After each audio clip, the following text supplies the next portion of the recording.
asked him, I said, hey, who's the girl at your house? And he said, oh, that's my new wife. I went to Cuba and brought her over here. I said, what happened to your wife that was here with you? He's like, I got rid of that old hag. Okay, so you heard him. The guy went to Cuba, 65 years old, married a 23-year-old woman, and replaced his older woman. You cool with that? Yeah, 100%. Because like I said, women are like vehicles. Like one of the stuff that you sent to me. If the car is old and start breaking down, it's costing you too much, and it's working too slow, get rid of it, trade it in. Okay. He was just nagging me all the time, and I went to Cuba and got me a pretty young girl.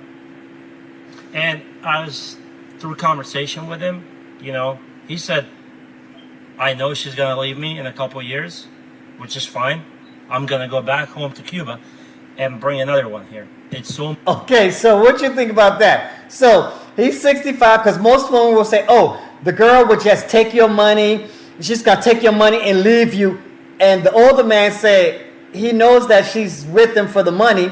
Once she leave, he's just going to go to Cuba again, get him another 20-year-old to 25-year-old and start the process again. Do you think that's red flag, or do you think that's green flag? I think it's 100% a green flag, but it's just I would go to another country. I would go to Colombia, somewhere like that, Brazil or Chile. Cuban are nice, but I prefer like more like South America-ish. But as far as like because women collect men number on the DM and all that, and just like people have hobbies that collect cars. Mm-hmm. I think men be smart enough too. They need to collect different women if they're not happy with who they're with. Okay, much let's go. better Listen to than this. the American women. And mind you, this man is about 65, 67 years old.